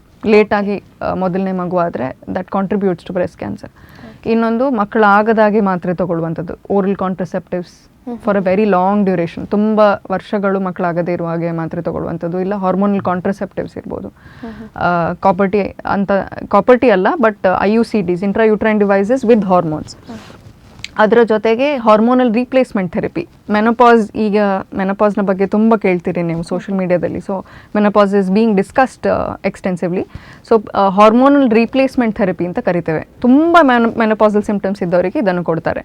So that is also a risk factor. So ಇದನ್ನೆಲ್ಲ ಇದನ್ನೆಲ್ಲ ನಾವು ಫಾಲೋ ಮಾಡೋದ್ರಿಂದ ಒಂದು ಹಂತಕ್ಕೆ ಬ್ರೆಸ್ಟ್ ಕ್ಯಾನ್ಸರನ್ನು ತಡಿಬೋದು. ಬಟ್ ಬರದೇ ಇರುವ ಹಾಗೆ ಮಾಡಲಿಕ್ಕೆ ಸಾಧ್ಯ ಆಗೋದಿಲ್ಲ. ಹಣೆ ಬರದಲ್ಲಿದ್ದರೆ ಬಂದೇ ಬರ್ತದೆ. ಹೌದು ಡಾಕ್ಟರ್, ಇವಾಗ ಬ್ರೆಸ್ಟ್ ಕ್ಯಾನ್ಸರ್ ಇದೆ ಅಂತ ಹೇಳಿ ಸೆಲ್ಫ್ ಎಕ್ಸಾಮಿನೇಷನ್ ಇಂದ ಗೊತ್ತಾದ್ರೆ ಆ ವ್ಯಕ್ತಿ ಮೊದಲಿಗೆ ಹೋಗಿ ಯಾವ ಟೆಸ್ಟ್ ಅನ್ನ ಮಾಡಿಸುವುದು ಉತ್ತಮ, ಅಥವಾ ಮ್ಯಾಮೋಗ್ರಾಮ್ ಮಾಡಿಸುವುದು, ಅಲ್ಟ್ರಾಸೌಂಡ್ ಅಥವಾ MRI, ಇದರಲ್ಲಿ ಯಾವುದು ಉತ್ತಮ? ಸೊ ಯಾವ ಏಜ್ ಅಲ್ಲಿ ಅವರಿಗೆ ಗೊತ್ತಾಗಿದೆ ಅದು ಇಂಪಾರ್ಟೆಂಟ್ ಆಗ್ತದೆ. 40 ವರ್ಷದ ಕೆಳಗಿನ ಮಹಿಳೆಯರಾದ್ರೆ ಮ್ಯಾಮೋಗ್ರಾಮ್ ಅಲ್ಲಿ ಹೆಚ್ಚಿನ ವಿಷಯ ನಮಗೆ ಗೊತ್ತಾಗುದಿಲ್ಲ. ಡೆನ್ಸ್ ಬ್ರೆಸ್ಟ್, ಅವರಿಗೆ ಬ್ರೆಸ್ಟ್ನ ಸೈಜ್ ಡೆನ್ಸಿಟಿ ಅಂತ ಹೇಳ್ತೇವೆ, ಸೈಜಿಗಿಂತ ಹೆಚ್ಚಾಗಿ ಜಾಸ್ತಿ ಇರೋದ್ರ ಕಾರಣ ಅದನ್ನು ಸರಿಯಾಗಿ ನಾವು ಎಲ್ಲ ಇನ್ಫಾರ್ಮೇಷನ್ ತಿಳ್ಕೊಳ್ಳಿಕ್ಕೆ ಸಾಧ್ಯ ಆಗೋದಿಲ್ಲ ಮ್ಯಾಮೋಗ್ರಾಮಲ್ಲಿ. ಮ್ಯಾಮೋಗ್ರಾಮ್ ಅಂದರೆ ಬ್ರೆಸ್ಟ್ನ ಎಕ್ಸ್ರೇ, ಸಾಧಾರಣ ಭಾಷೆಯಲ್ಲಿ ಹೇಳೋದಾದ್ರೆ ಬ್ರೆಸ್ಟ್ನ ಎಕ್ಸ್ರೇ, ಸ್ಕ್ಯಾನಿಂಗ್ನ ಬದಲಾಗಿ ಎಕ್ಸ್ರೇ. ಸೊ ಸ್ಕ್ಯಾನಿಂಗ್ ಅಂಥವರಲ್ಲಿ 40 ವರ್ಷದ ಕೆಳಗಿನ ಮಹಿಳೆಯರಲ್ಲಿ ಸ್ಕ್ಯಾನಿಂಗ್ ಮಾಡಿಸೋದು ಉತ್ತಮ. ಇನ್ನು ಫ್ಯಾಮಿಲಿಯಲ್ಲಿ ಕ್ಯಾನ್ಸರ್ನ ಹಿಸ್ಟ್ರಿ ಇದ್ದರೆ, ಒಂದು ವೇಳೆ ಜೆನೆಟಿಕ್ ಮ್ಯೂಟೇಷನ್ನ ಹಿಸ್ಟ್ರಿ ಇದ್ದರೆ, ಇಲ್ಲ ಫ್ಯಾಮಿಲಿಯಲ್ಲಿ ಬ್ರೆಸ್ಟ್ ಕ್ಯಾನ್ಸರ್ನ ಹಿಸ್ಟ್ರಿ, ಹೈ ರಿಸ್ಕ್ ಕ್ಯಾಟಗರಿ ಅಂತ ಕರಿತೇವೆ ಇಂಥವರಿಗೆ MRI ಅನ್ನು ಸಜೆಸ್ಟ್ ಮಾಡ್ತೇವೆ ನಾವು. ಬಿಕಾಸ್ ಇನ್ನೂ ಡೀಟೇಲ್ ಆಗಿ ನಮಗೆ ಬ್ರೆಸ್ಟನ್ನು ನೋಡಲಿಕ್ಕೆ ಸಾಧ್ಯ ಆಗ್ತದೆ MRI ಅಲ್ಲಿ. ಬಟ್ ಸಾಧಾರಣವಾಗಿ ಒಂದು ಗಂಟು ಕಂಡು ಬಂದಲ್ಲಿ the easiest test you can do is an ultrasound. ಬ್ರೆಸ್ಟ್ನ ಸ್ಕ್ಯಾನಿಂಗ್ ಹೋಗಿ ಮಾಡಿಸಿದ್ರೆ ಬಹಳಷ್ಟು ಕ್ಯಾನ್ಸರನ್ನು ಮೊದಲೇ ಕಂಡು ಹಿಡಿಯಲಿಕ್ಕೆ ಸಾಧ್ಯ ಆಗ್ತದೆ. ಆಮೇಲೆ ಅದರಲ್ಲಿ ಸಸ್ಪೆಷನ್ ಇದ್ದರೆ ನಿಮ್ಮ ರೇಡಿಯಾಲಜಿಸ್ಟ್, ಸ್ಕ್ಯಾನ್ ಮಾಡಿದ ಡಾಕ್ಟರ್ ಆಬ್ವಿಯಸ್ಲಿ ಹೇಳ್ತಾರೆ ನಿಮ್ಮನ್ನು ಮುಂದಿನ ಪರೀಕ್ಷೆಗೆ ಪಡಬೇಕಾಗ್ತದೆ ಅಂತ. ಆವಾಗ ನೀವು ಹಾಸ್ಪಿಟ್ಲಿಗೆ ಬಂದಾಗ ನಾವು ಮ್ಯಾಮೋಗ್ರಾಮ್ ಮತ್ತು ಉಳಿದ ಟೆಸ್ಟನ್ನು ಮಾಡ್ತೇವೆ. ಓಕೆ ಡಾಕ್ಟರ್, ಈಗ ಮ್ಯಾಮೋಗ್ರಾಮ್ ಅಂತ ಹೇಳಿದ್ರೆ ನೀವು ಹೇಳಿದ್ರೆ ಎಕ್ಸ್ರೇ ಅಂತ ಹೇಳಿ, ಇದರಿಂದ ದೇಹಕ್ಕೆ ಏನು ತೊಂದರೆ ಇಲ್ಲ. ಒಂದು ಮನುಷ್ಯ ತನ್ನ ಜೀವನದಲ್ಲಿ ಒಂದು ಕೆಮ್ಮು, ಶೀತ, ಜ್ವರಕ್ಕೆ ಎಷ್ಟು ಸತಿ ಎಕ್ಸ್ರೇ ಮಾಡಿಸ್ಯಾನ. ಸೊ ಹಾಗೆ ಇದ್ರೆ ಎಲ್ರಿಗೂ ಕ್ಯಾನ್ಸರ್ ಬರುವ ಚಾನ್ಸಸ್ ಹೆಚ್ಚಾಗ್ತಿತ್ತು. ಸೊ ಚೆಸ್ಟ್ ಎಕ್ಸ್ರೇ ಇಲ್ಲ ಮ್ಯಾಮೋಗ್ರಾಮ್ ಅಲ್ಲಿ ಚೆಸ್ಟ್ ಎಕ್ಸ್ರೇಗಿಂತಲೂ ರೇಡಿಯೇಷನ್ ಇನ್ನೂ ಕಡಿಮೆ. ಸೊ ಅದರಿಂದಾಗಿ ಕ್ಯಾನ್ಸರ್ ಬರುವ ಚಾನ್ಸಸ್ ಎವಿಡೆನ್ಸ್ ಅಲ್ಲೇ ಇಲ್ಲ. ಇನ್ಫ್ಯಾಕ್ಟ್ CT ಸ್ಕ್ಯಾನ್ ಇಂದ ಕ್ಯಾನ್ಸರ್ ಬರುವ ಚಾನ್ಸಸ್ ಹೆಚ್ಚು. ಸೊ CT ಸ್ಕ್ಯಾನ್ ಒಂದು ಮನುಷ್ಯ ಎಷ್ಟು ಮಾಡಿಸ್ಯಾನು, ಅದರ ಬದಲು mammogram is a useful investigation. ನಾವು ಸ್ಕ್ರೀನಿಂಗ್ ಅಂತ ಹೇಳೋದಾದ್ರೆ ಕ್ಯಾನ್ಸರ್ ಬರದೇ ಇದ್ದವ್ರಿಗೆ, ಏನೂ ಇಲ್ಲದೆ ವರ್ಷಕ್ಕೆ ಇದು ಸ್ಕ್ರೀನಿಂಗ್ ಮಾಡಿಸೋದಾದ್ರೆ 40 ವರ್ಷದ ನಂತರದವರು 2 ವರ್ಷಕ್ಕೆ ಒಂದು ಮ್ಯಾಮೋಗ್ರಾಮ್ ಮಾಡಿಸಿದ್ರು ಸಾಕು. ಸೊ ಬಟ್ ಅದರಿಂದ ರೇಡಿಯೇಷನ್ ಇಂಡ್ಯೂಸ್ಡ್ ಕ್ಯಾನ್ಸರ್ಸ್ ಬರುವಂಥದ್ದು ಇಲ್ಲ. ಓಕೆ ಡಾಕ್ಟರ್, ಈಗ ಸ್ತನಗಳನ್ನು ಅಥವಾ ಬ್ರೆಸ್ಟ್ ಅನ್ನು ಒತ್ತುವುದರಿಂದ ಅಥವಾ ಪರೀಕ್ಷಿಸುವುದರಿಂದ ಇದರಿಂದ ಬ್ರೆಸ್ಟ್ ಕ್ಯಾನ್ಸರ್ ಬರುತ್ತಾ ಅಂತ? ಇಲ್ಲ. ಬ್ರೆಸ್ಟ್ ಒತ್ತೋದ್ರಿಂದ ಕ್ಯಾನ್ಸರ್ ಬರುವುದಿಲ್ಲ. ಬ್ರೆಸ್ಟ್ ಗಂಟಿನ ಒಳಗೆ ಸೂಜಿ ಹಾಕಿ ಬಯಾಪ್ಸಿ ಮಾಡೋದ್ರಿಂದ ಕ್ಯಾನ್ಸರ್ ಹರಡುವುದಿಲ್ಲ. ಇಂಥದ್ರಿಂದ ಕ್ಯಾನ್ಸರ್, ಸ್ತನಪಾನ ಮಾಡಿಸೋದ್ರಿಂದ ಮಕ್ಕಳಿಗೆ ಕ್ಯಾನ್ಸರ್ ಹರಡುವುದಿಲ್ಲ. ಅಂದ್ರೆ ತಾಯಿಗೆ ಕ್ಯಾನ್ಸರ್ ಇದ್ದಾಗ ಸ್ತನಪಾನದಿಂದ ಮಗುವಿಗೆ ಕ್ಯಾನ್ಸರ್ ಹೋಗುದಿಲ್ಲ. ಸೊ ಇದು ಹೀಗೆ ಕೂತು ಹರಡುವಂತ ಇನ್ಫೆಕ್ಷಸ್ ಡಿಸೀಸ್ ಅಲ್ಲ. ಇದು ಬರುವ ಚಾನ್ಸ್ ಇದ್ರೆ ನಮ್ಮ ದೇಹದಲ್ಲಿ ಮ್ಯೂಟೇಷನ್ಸ್ ಇದ್ರೆ ಮಾತ್ರ ಬರುವಂತಹ ಕಾಯಿಲೆ. ಓಕೆ ಡಾಕ್ಟರ್, ಈಗ ಬ್ರೆಸ್ಟ್ ಅಲ್ಲಿ ನೋವು ಕಂಡು ಬಂದ್ರೆ ಅದು ಕ್ಯಾನ್ಸರ್ ಅಂತ ಲೆಕ್ಕನ ಅಂತ? ಅನ್ಫಾರ್ಚುನೇಟ್ಲಿ ಇಲ್ಲ. ನೋವಿದ್ರೆ ಸಾಮಾನ್ಯವಾಗಿ ನೋವು ಹದಿಹರೆಯದರಲ್ಲಿ ಪ್ಲಸ್ 40 ವರ್ಷದ ತನಕ ನೋವು ಸರ್ವೇ ಸಾಮಾನ್ಯ. ಪೀರಿಯಡ್ಸ್ನ ಟೈಮಲ್ಲಿ ಸ್ತನ ನೋವಾಗುವಂಥದ್ದು ತುಂಬ ಜನರಲ್ಲಿ ನಾವು ಕಾಣ್ತೇವೆ. So that is called mastalgia. That is completely benign. ಅದು ಕ್ಯಾನ್ಸರ್ ಆಗುವ ಚಾನ್ಸಸ್ಸೇ ಇಲ್ಲ. ಇನ್ಫ್ಯಾಕ್ಟ್ ನಾವು ನೋವು ಇರುವ ಗಂಟನ್ನು ಸಸ್ಪಿಷನ್ ಇಂದ ನೋಡುವುದೂ ಇಲ್ಲ. ನೋವು ಇಲ್ಲದೆ ಇರುವಂತಹ ಗಂಟೆ ಹೆಚ್ಚು ಸಸ್ಪಿಷಸ್. ಸೊ ನೋವು ಇಲ್ಲದೆ ಸ್ತನದಲ್ಲಿ ಗಡ್ಡೆ ಕಂಡು ಬಂದಲ್ಲಿ ಆದಷ್ಟು ಬೇಗ ಪರೀಕ್ಷೆ ಮಾಡಿಸ್ಕೊಳ್ಳಿ ಅಂತ ನಾವು ಪದೇ ಪದೇ ಒತ್ತಿ ಹೇಳುವಂಥದ್ದು. ನೋವು ಇಲ್ಲದೆ ಇರುವುದು is a significant sign. Okay doctor, ಇವಾಗ ಮುಖ್ಯವಾಗಿ ಎಲ್ಲರೂ ಕೇಳುವಂಥದ್ದು ಈಗ ಡಿಯೋಡ್ರೆಂಟ್ ಅಥವಾ ಸ್ತನದ ಪಕ್ಕ ಮೊಬೈಲ್ ಅನ್ನ ಇಟ್ರೆ ಅಥವಾ ಟೈಟ್ ಬಟ್ಟೆಗಳನ್ನ ಹಾಕಿದ್ರೆ ಕ್ಯಾನ್ಸರ್ ಬರುತ್ತೆ ಅನ್ನುವಂಥದ್ದು, ಅದು ಮಿತ್ತ ಅಥವಾ ಕಂಪ್ಲೀಟ್ಲಿ ಮಿತ್. ಡಿಯೋಡ್ರೆಂಟ್ ಇಂದ ನೀವು ಪಕ್ಕದಲ್ಲಿ ಇರುವವರಿಗೆ ತೊಂದರೆ ಮಾಡ್ತೀರಿ ಹೊರತು ಕ್ಯಾನ್ಸರ್ ಬರ್ಸೋದಿಲ್ಲ. ಆಲ್ಕೋಹಾಲ್ ಇಂಡ್ಯೂಸ್ಡ್ ಪ್ರಾಡಕ್ಟ್ಸ್ ನಾವು ಎಂಡೋಕ್ರೈನ್ ಡಿಸ್ರಪ್ಟರ್ಸ್ ಅಂತ ಹೇಳ್ತೇವೆ. ಇದರಿಂದ ಬಹಳಷ್ಟು ಹಾರ್ಮೋನಲ್ ಚೇಂಜಸ್ ಆಗ್ತವೆ which may cause inflammation, but nothing has proven to cause cancer. So ಸದ್ಯಕ್ಕೆ ಡಿಯೋಡ್ರೆಂಟ್ಸ್ ಇಂದ ಕ್ಯಾನ್ಸರ್ ಅಂತೂ definitely does not come. Bra ಇಂದ ಇನ್ಫ್ಯಾಕ್ಟ್ ಈ ಸ್ತನದ ನೋವು ಏನು ಹೇಳಿದ್ರಿ ನೀವು, ಹದಿಹರೆಯದವರಲ್ಲಿ ಬ್ರಾ ಹಾಕೊಳ್ಳೋದ್ರಿಂದ ಆ ನೋವನ್ನು ಕಡಿಮೆ ಮಾಡ್ಬೋದು, because it is a form of breast support. So ನಿಂತ್ಕೊಳ್ಳುವಾಗ ಕೂತ್ಕೊಳ್ಳುವಾಗ ನಾವು ಬ್ರಾ ಹಾಕೋದನ್ನೇ ಅಡ್ವೈಸ್ ಮಾಡ್ತೇವೆ. ಬ್ರಾ ತೆಗ್ದಿಡೋದು ಮಲ್ಕೊಳ್ಳುವಾಗ ಮಾತ್ರ ತೆಗ್ದಿಡ್ಬೋದು. ಪ್ಲಸ್ ತುಂಬ ಟೈಟ್ ಇಲ್ಲ ತುಂಬ ಲೂಸ್ ಬ್ರಾ ಕೂಡ ಹಾಕೊಳ್ಬಾರ್ದು. That also becomes a cause for breast pain. ಅದರಿಂದಾಗಿ ಬ್ರೆಸ್ಟ್ ಕ್ಯಾನ್ಸರ್ ಬರುವುದಿಲ್ಲ, ಕಂಪ್ಲೀಟ್ಲಿ ಇಲ್ಲ. ಓಕೆ ಡಾಕ್ಟರ್, ನಿಮ್ಮ ಈಗ ವೃತ್ತಿ ಜೀವನದಲ್ಲಿ ಈ ಬ್ರೆಸ್ಟ್ ಕ್ಯಾನ್ಸರ್ ಬಗ್ಗೆ ನೀವು ಕೇಳಿರುವಂತಹ ಅಥವಾ ನಿಮಗೆ ಎಕ್ಸ್ಪೀರಿಯನ್ಸ್ ಆದಂತಹ ಒಂದು ಫನ್ನಿ ಇನ್ಸಿಡೆಂಟ್ ಏನು ಅಂತ? ಬಯೋಪ್ಸಿ. ಹೋದ ವಾರವೇ ಒಬ್ಬರು ಪೇಷಂಟ್ ಇದ್ರು. ಈಗಿನ ಕಾಲದಲ್ಲೂ ಇಂಥ ನಂಬಿಕೆ ಇರುವವರು ಇದ್ದಾರಾ ಅಂತ ಅನ್ನೋದನ್ನು ನಮಗೆ ಅರ್ಗಿಸ್ಕೊಳ್ಳಿಕ್ಕೆ ಕಷ್ಟ ಆಗ್ತದೆ. ಸೊ ಹೊರಗಡೆ ಬಯೋಪ್ಸಿ ಮಾಡಿಸಿ ಬಂದಿದ್ರು. ಬಯೋಪ್ಸಿ ಮಾಡಿಸಿಬಿಟ್ರು ಡಾಕ್ಟ್ರೇ, ಅದರಿಂದಾಗಿ ಹರಡಿತೇನೋ ಅಂತ ಹೇಳ್ತಾ ಇದ್ರು. ಅನ್ಫಾರ್ಚುನೇಟ್ಲಿ ನೋ, ಬಯೋಪ್ಸಿ ಅನ್ನುವಂಥದ್ದು ಆ ಗಂಟಿನೊಳಗೆ ಒಂದು ಸೂಜಿ ಹಾಕುವಂಥದ್ದು ಅಷ್ಟೇ. ಅದರಿಂದಾಗಿ ದೇಹದ ಬೇರೆ ಭಾಗಕ್ಕೆ ಹರಡುವ ಯಾವುದೇ ಎವಿಡೆನ್ಸ್ ಇಲ್ಲ. ಸೊ ಇದನ್ನು ಒಂದು ಮಿತ್ತಾಗಿ ಇನ್ಫ್ಲುಯೆನ್ಸರ್ಸ್ ಹರಡ್ತಾ ಇದ್ದಾರೋ ಇಲ್ಲ ಅವರಿಗೆ ಇದು ಎಲ್ಲ ಹೊಳಿತಾ ಇದೆಯೋ ಗೊತ್ತಿಲ್ಲ ನನಗೆ, but unfortunately no. But this is a common thing that I've heard. ಸೂಜಿ ಚುಚ್ಚೋದ್ರಿಂದ ಕ್ಯಾನ್ಸರ್ ಬಹಳ ಬೇಗ ಹರಡ್ತದೆ ಅನ್ನುವಂಥದ್ದು ಇಲ್ಲ. ಓಕೆ ಡಾಕ್ಟರ್, ಈಗ ನಾವು ನೋಡೋದಾದ್ರೆ ಫಾರಿನ್ ಕಂಟ್ರೀಸ್ ಇಂದ ನಮ್ಮ ಇಂಡಿಯಾದಲ್ಲಿ ಈ ಬ್ರೆಸ್ಟ್ ಕ್ಯಾನ್ಸರ್ ಅನ್ನುವಂಥದ್ದು ಹೆಚ್ಚಾಗ್ತಾ ಇದೆಯಾ ಅಂತ? ಇಲ್ಲ, ನಾನು ಮೊದಲೇ ಹೇಳಿದೆ ನಿಮಗೆ 1 in 25 ಅಂತ. 1 in 25 is more or less similar. ಪಾಶ್ಚಾತ್ಯ ದೇಶದಲ್ಲಿ ನೋಡಿದರೆ ಆಲ್ಮೋಸ್ಟ್ 1 in 27 to 28, ಹೆಚ್ಚು ವ್ಯತ್ಯಾಸ ಇಲ್ಲ. ಬಟ್ ನಮ್ಮಲ್ಲಿ ಹೆಚ್ಚು ಗೊತ್ತಾಗ್ತಾ ಇದೆ. ಈಗ ಜನರಿಗೆ ಅವೇರ್ನೆಸ್ ಜಾಸ್ತಿ ಆಗಿರುವ ಕಾರಣ ಬಹಳಷ್ಟು ಜನ ಬೇಗ ಗೊತ್ತಾಗಿ ಬರ್ತಾ ಇದ್ದಾರೆ. ಸೊ ಹಾಗೆ ಡಯಾಗ್ನೋಸಿಸ್ ಹೆಚ್ಚಾಗಿದೆ ಅಂತ ನನಗೆ ಅನಿಸ್ತದೆ. Along with that probably life style induced cancers, life style induced diseases ಹೆಚ್ಚಾಗಿದೆ. ಬರೀ ಕ್ಯಾನ್ಸರ್ ಮಾತ್ರ ಅಲ್ಲ, ಲೈಫ್ ಸ್ಟೈಲ್ ಇಂಡ್ಯೂಸ್ಡ್ ಡಿಸೀಸಲ್ಲಿ ಬೇರೆ ನಾನ್ ಕಮ್ಯುನಿಕೇಬಲ್ ಡಿಸೀಸಸ್ ಬರ್ತದೆ. ಮೊದಲಿನ ಕಾಲದಲ್ಲಿ ನೀವು TB, ಟೈಫಾಯ್ಡ್ ಅಂಥದ್ದೆಲ್ಲ ಕೇಳ್ತಾ ಇದ್ದೀರಿ. ಈಗಿನ ಕಾಲದಲ್ಲಿ ಅದಕ್ಕಿಂತ ಜಾಸ್ತಿ ಹೆಚ್ಚಾಗಿ autism, attention deficit hyperactive disorder, ಕ್ಯಾನ್ಸರ್ಗಳು, ಡಯಾಬಿಟೀಸ್, ಹೈಪರ್ಟೆನ್ಷನ್ ಅಂಥದ್ದನ್ನು ಜಾಸ್ತಿ ನೋಡ್ತೇವೆ. These are lifestyle related diseases, ಅದನ್ನು ಹೆಚ್ಚಾಗಿ ನೋಡ್ತಾ ಇದ್ದೇವೆ. ಡಾಕ್ಟರ್, ಈ ಬ್ರೆಸ್ಟ್ ಕ್ಯಾನ್ಸರ್ ಅನ್ನ ಸಂಪೂರ್ಣವಾಗಿ ಗುಣಪಡಿಸಲಿಕ್ಕೆ ಸಾಧ್ಯ ಇದೆಯಾ? ಇವಾಗ ಫಸ್ಟ್ ಸ್ಟೇಜ್ ಅಥವಾ ಸೆಕೆಂಡ್ ಸ್ಟೇಜ್ ಅಲ್ಲಿ ಬಂದ್ರೆ ಗುಣಪಡಿಸಬಹುದು ಅಂತ ನೀವು ಹೇಳಿದ್ರಿ. ಸಂಪೂರ್ಣವಾಗಿ ಗುಣಪಡಿಸಬಹುದಾ ಮತ್ತೆ ಬರದ ಹಾಗೆ? 100% ಇಲ್ಲ. ಲೈಕ್ ಐ ಸೆಡ್, ಒತ್ತಿ ಹೇಳ್ತಾ ಇದ್ದೇನೆ, ಯಾವುದು 100% ಅಲ್ಲ. ಲೈಫಲ್ಲಿ ಇದ್ದ ಹಾಗೆ ಮೆಡಿಸಿನಲ್ಲಿ ಕೂಡ. ಸೊ 95% ತನಕ ಕ್ಯೂರ್ ರೇಟ್ಸ್ ಇದ್ದಾವೆ. 5% ವಾಪಸ್ ಬರುವ ಚಾನ್ಸಸ್ ಇರ್ತದೆ. ಸೊ ಅದಕ್ಕೋಸ್ಕರ ಅವರನ್ನು ನಾವು ಲೈಫ್ ಲಾಂಗ್ ಫಾಲೋ ಅಪ್ ಅಲ್ಲಿ ಇಟ್ಟಿರ್ತೇವೆ. ಒಂದು ಸತಿ ಕ್ಯಾನ್ಸರ್ನ ಟ್ರೀಟ್ಮೆಂಟ್ ಮುಗ್ದ ನಂತರ ಅವರು ವರ್ಷ ಡಾಕ್ಟರ್ ಹತ್ರ ಬಂದು ಪರೀಕ್ಷೆ ಮಾಡಿಸ್ಕೊಳ್ಬೇಕಾಗ್ತದೆ. ಒಂದು ಸತಿ ಕ್ಯಾನ್ಸರ್ನ ಟ್ರೀಟ್ಮೆಂಟ್ ಮುಗೀತು ಅಂತ ಬರದೇ ಇರುವ ಪ್ರಮೇಯವೇ ಇಲ್ಲ. ಸೊ ಅವರು ವರ್ಷಕ್ಕೆ ಒಮ್ಮೆ ಡಾಕ್ಟರ್ ಹತ್ರ ಪರೀಕ್ಷೆ ಮಾಡಿಸ್ಕೊಳ್ಬೇಕು. ಮ್ಯಾಮೋಗ್ರಫಿಯೂ ಮಾಡಿಸ್ತೇವೆ. ಒಂದು ವೇಳೆ ಸ್ತನ ತೆಗೆದಿದ್ರೆ ಆಪೋಸಿಟ್ ಸೈಡ್ನ ಇನ್ನೊಂದು ಸ್ತನದ ಮ್ಯಾಮೋಗ್ರಫಿಯನ್ನು ಮಾಡಿಸ್ತೇವೆ. ಅದರ ಜೊತೆಗೆ ಅವರಿಗೆ ಬೇರೆ ಏನಾದರೂ ಸಿಂಪ್ಟಮ್ಸ್ ಇದ್ದರೆ, ಹೊಟ್ಟೆ ನೋವು ಇಲ್ಲ ಕೆಮ್ಮು ಅಂಥದ್ದೇನಾದರೂ ಇದ್ದರೆ ಅದರ ಜೊತೆಗೆ ಎಕ್ಸ್ರೇ ಇಲ್ಲ ಅಲ್ಟ್ರಾಸೌಂಡ್ ಅಬ್ಡಮೆನ್, ಹೊಟ್ಟೆದು ಸ್ಕ್ಯಾನಿಂಗ್ ಅನ್ನು ಮಾಡಿಸ್ತೇವೆ. ವಿಪರೀತ ಕಾಫ್ ಎಲ್ಲ ಇದ್ರೆ, ವಿಪರೀತ ಕೆಮ್ಮು, ತುಂಬ ತಿಂಗಳಿಂದ ಕೆಮ್ಮು ಉಂಟು, ಡಾಕ್ಟ್ರೆ ಕಡಿಮೆ ಆಗ್ತಾ ಇಲ್ಲ ಅಂತ ಇದ್ರೆ ಕೆಲವೊಮ್ಮೆ CT ಸ್ಕ್ಯಾನ್ ಮಾಡಿಸುವ ಕ್ರಮವೂ ಉಂಟು. ಬಟ್ ವರ್ಷ ಅಟ್ಲೀಸ್ಟ್ ಒಂದು ಮ್ಯಾಮೋಗ್ರಾಮ್ ಮತ್ತು ಡಾಕ್ಟರ್ ಹತ್ರ ಪರೀಕ್ಷೆ ಮಾಡಿಸ್ಕೊಳ್ಳೋದು ತುಂಬ important. That is life long. Doctor, ಈಗ ಒಬ್ಬ ಮಹಿಳೆಗೆ ಅಥವಾ ಒಂದು ಪೇಷಂಟಿಗೆ ಕ್ಯಾನ್ಸರ್ ಬಂತು, ಅದು ಕ್ಯೂರ್ ಆಯಿತು, ಮತ್ತೆ ಅವರು ನಾರ್ಮಲ್ ಆಗಿ ಲೈಫ್ ಲೀಡ್ ಮಾಡ್ಲಿಕ್ಕೆ ಆಗುತ್ತಾ ಅಂತ? ಇವತ್ತಿನ ಕಾಲದಲ್ಲಿ ಡೆಫಿನೆಟ್ಲಿ ಎಸ್. ಮೊದಲು ನಾವು ರೀಕನ್ಸ್ಟ್ರಕ್ಷನ್ ಬಗ್ಗೆ ಮಾತಾಡ್ತಿರ್ಲಿಲ್ಲ. ಇನ್ಫ್ಯಾಕ್ಟ್ ಮೊದಲು ನಾವು ಬ್ರೆಸ್ಟ್ ಕನ್ಸರ್ವೇಷನ್ ಸರ್ಜರಿ ಬಗ್ಗೆಯೂ ಮಾತಾಡ್ತಿರ್ಲಿಲ್ಲ. ಸ್ತನವನ್ನು ಪೂರ್ತಿಯಾಗಿ ತೆಗೆಯೋದು ಮಾತ್ರ ಟ್ರೀಟ್ಮೆಂಟ್ ಇತ್ತು. ಈಗ ಹಾಗೆ ಅಲ್ಲ, ಸ್ತನವನ್ನು ಉಳಿಸಿ ಗಡ್ಡೆಯನ್ನು ಮಾತ್ರ ತೆಗೆದು ಕೂಡ ಬ್ರೆಸ್ಟ್ ಕನ್ಸರ್ವೇಷನ್ ಸರ್ಜರಿಯನ್ನು ಕೂಡ ಮಾಡ್ತೇವೆ. ಸೊ ಹಾಗೆ ಇರುವಾಗ ಅವರು ಹೊರಗೆ ಆಮೇಲೆ ಟ್ರೀಟ್ಮೆಂಟ್ ಮುಗ್ದ ಮೇಲೆ ಹೋದ ಮೇಲೆ ಅವರಿಗೆ ಸ್ತನದ ಆಪರೇಷನ್ ಆಗಿದೆ ಇಲ್ಲ ಯಾವುದೇ ಟ್ರೀಟ್ಮೆಂಟ್ ಆಗಿದೆ ಅಂತ ಗೊತ್ತೂ ಆಗೋದಿಲ್ಲ. 10 ವರ್ಷದ ನಂತರ ಅವರನ್ನು ನೋಡಿದರೆ ಏನೂ ವ್ಯತ್ಯಾಸ ಗೊತ್ತಾಗ್ಲಿಕ್ಕಿಲ್ಲ. ಇನ್ಫ್ಯಾಕ್ಟ್ ಕೆಲವರಿಗೆ ಸ್ತನ ತೆಗೆದ್ರೂ ಕೂಡ ಈಗ ಇಂಪ್ಲಾಂಟ್ಸ್ ಹಾಕ್ತೇವೆ, ಆ ಜಾಗದಲ್ಲಿ ಇಂಪ್ಲಾಂಟ್ ಅನ್ನು ಹಾಕ್ತೇವೆ, ಇಲ್ಲ ರೀಕನ್ಸ್ಟ್ರಕ್ಷನ್ ಮಾಡ್ತೇವೆ. ಹೊಟ್ಟೆಯ ಭಾಗದ ಬೊಜ್ಜನ್ನು ತೆಗೆದು ಆ ಜಾಗವನ್ನು ಸ್ತನದ ರೀತಿಯಲ್ಲಿ ಪ್ಲಾಸ್ಟಿಕ್ ಸರ್ಜರಿ ಮಾಡಲಿಕ್ಕೆ ಸಾಧ್ಯ ಆಗ್ತದೆ. ಸೊ ಇನ್ಫ್ಯಾಕ್ಟ್ ಇದೆಲ್ಲ ಆಪ್ಷನ್ಸ್ ಇರುವ ಕಾರಣ going back to normalcy is much easier. But ಈ ಆಪ್ಷನ್ಸ್ ಅನ್ನು ನಾವು ಮೋರ್ ಆ್ಯಂಡ್ ಮೋರ್ ಇದನ್ನು ಡಿಸ್ಕಸ್ ಮಾಡಬೇಕಾಗಿದೆ. ವಯಸ್ಸಾದವರಲ್ಲಿ ಇದು ಒಂದು ಕಾಮನ್ ಪ್ರಾಕ್ಟೀಸ್. ವಯಸ್ಸಾಗಿದೆ ಅಲ್ಲ, ಇದನ್ನೆಲ್ಲ ಹೇಳುವ ಅಗತ್ಯ ಇಲ್ಲ ಅನ್ನೋದೊಂದು ನಮ್ಮ ಮನಸ್ಸಲ್ಲೂ ಇರ್ತದೆ. ಅದನ್ನು ಬಿಟ್ಟು ಪ್ರತಿಯೊಬ್ಬ ಪೇಷಂಟ್ ಹತ್ರ ಈ ರೀಕನ್ಸ್ಟ್ರಕ್ಷನ್ ಆಪ್ಷನ್ಸನ್ನು ನಾವು ಮಾತಾಡಬೇಕಾಗ್ತದೆ. ಒಂದು ಸತಿ ಸ್ತನ ತೆಗೆಯೋದು ಅಂತ ಆಗುವ, ಸ್ತನ ಇಸ್ ಅನ್ ಆರ್ಗನ್. ಹೇಗೆ ಒಂದು ಕಿಡ್ನಿ ತೆಗೆದ್ರೆ ನಾವು ಜನ ಹೇಗೆ ಆಕ್ಸೆಪ್ಟ್ ಮಾಡೋದಿಲ್ವೋ, ಸ್ತನ ತೆಗೆದಾಗ it has a significant impact on the woman. ಮಿರರಲ್ಲಿ ತಮ್ಮನ್ನು ತಾವು ನೋಡ್ಕೊಳ್ಳುವಾಗ ಒಂದು ಸ್ತನ ಇಲ್ಲದಿದ್ದರೆ obviously it is very disturbing. So ಆ ರೀಕನ್ಸ್ಟ್ರಕ್ಷನ್ ಆಪ್ಷನ್ ಅನ್ನು ನಾವು ಮಾತಾಡಬೇಕಾಗ್ತದೆ ಪೇಷಂಟ್ ಹತ್ರ ಅಷ್ಟೇ. ಎಸ್ ಡಾಕ್ಟರ್, ಈಗ ಕ್ಯೂರ್ ಆದ್ಮೇಲೆ ಮತ್ತೆ ಬರದ ಹಾಗೆ ತಡೆಗಟ್ಟಲಿಕ್ಕೆ ನಮ್ಮ ಲೈಫ್ ಸ್ಟೈಲ್ ಅನ್ನ ಯಾವ ರೀತಿ ಬದಲಾಯಿಸ್ಕೊಳ್ಬೇಕು ಅಂತ? ಒಂದು ಫಾಲೋ ಅಪ್, ವರ್ಷ ಬಂದು ಪರೀಕ್ಷೆ ಮಾಡಿಸ್ಕೊಳ್ಳೋದು. ಇದು ಕ್ಯಾನ್ಸರ್ ಇದ್ರೂ ಕ್ಯಾನ್ಸರ್ ಇಲ್ಲದೇ ಇದ್ರೂ ಕೂಡ ವರ್ಷಕ್ಕೆ ಒಂದ್ಸರ್ತಿ, like we care about ourselves, ವರ್ಷಕ್ಕೆ ಒಂದ್ಸತಿ ಹೆಲ್ತ್ ಚೆಕಪ್ ಮಾಡಿಸೋದು ತುಂಬ ಇಂಪಾರ್ಟೆಂಟ್. ಇದರಿಂದ ಬಹಳಷ್ಟು ಕಾಯಿಲೆಗಳನ್ನು ನಾವು ಮೊದಲೇ ಗೊತ್ತು ಮಾಡಿಕೊಂಡು ತಡೆ ಹಿಡಿಲಿಕ್ಕೆ ಸಾಧ್ಯ ಆಗ್ತದೆ. ಹೇಗೆ ನಾವು ಬ್ಲಡ್ ಟೆಸ್ಟ್ ಮಾಡ್ತೇವೆ ವರ್ಷಕ್ಕೊಂದ್ಸರ್ತಿ, ಹಾಗೆ ಸ್ತನದ ಟೆಸ್ಟನ್ನು ಮಾಡಿಸೋದು ಒಳ್ಳೆಯದು ಯಾವಾಗಲೂ. ಕ್ಯಾನ್ಸರ್ ಬಂದವರಿಗೆ ರೆಗ್ಯುಲರ್ ಫಾಲೋ ಅಪ್ ಮಾಡೋದು ಅತಿ ಅಗತ್ಯ. ಅಲಾಂಗ್ ವಿತ್ ದ್ಯಾಟ್ ಒಬೆಸಿಟಿ, ನಾನು ಮೊದಲು ಹೇಳಿದ ಹಾಗೆ ಈ ಬೊಜ್ಜು ಅನ್ನುವಂಥದ್ದನ್ನು ನಾವು ಇನ್ನೂ ಹೆಚ್ಚಾಗಿ, ಇನ್ನೂ ಅಗ್ರೆಸಿವ್ ಆಗಿ ತಡಿತೇವೆ. ಅವರಲ್ಲಿ ಪ್ರತಿ ಸರ್ತಿ ಬಂದಾಗ ಅವರ ವೆಯ್ಟ್ ಚೆಕ್ ಮಾಡಿಸ್ತೇವೆ. ತೂಕ ಜಾಸ್ತಿ ಆಗಿದ್ರೆ ಅವರಿಗೆ ನಾವು ಆ ಫೀಡ್ಬ್ಯಾಕನ್ನು ಕೊಟ್ಟು ಕಳಿಸ್ತೇವೆ, ತೂಕ ಜಾಸ್ತಿ ಆಗಿದೆ, ಮೊದಲಿನ ತೂಕಕ್ಕೆ ವಾಪಸ್ ಬರಬೇಕು ನೀವು ಅಂತ. ತೂಕ ಜಾಸ್ತಿ ಆದ ಹಾಗೆ ಕ್ಯಾನ್ಸರ್ ವಾಪಸ್ ಬರುವ ಚಾನ್ಸಸ್ಸು ಹೆಚ್ಚಾಗ್ತದೆ. ಸೊ ಒಬೆಸಿಟಿ ಅನ್ನುವಂಥದ್ದನ್ನು ನಾವು ರಿಸ್ಟ್ರಿಕ್ಟ್ ಮಾಡ್ತೇವೆ. ಅದರ ಜೊತೆಗೆ regular follow ups every year.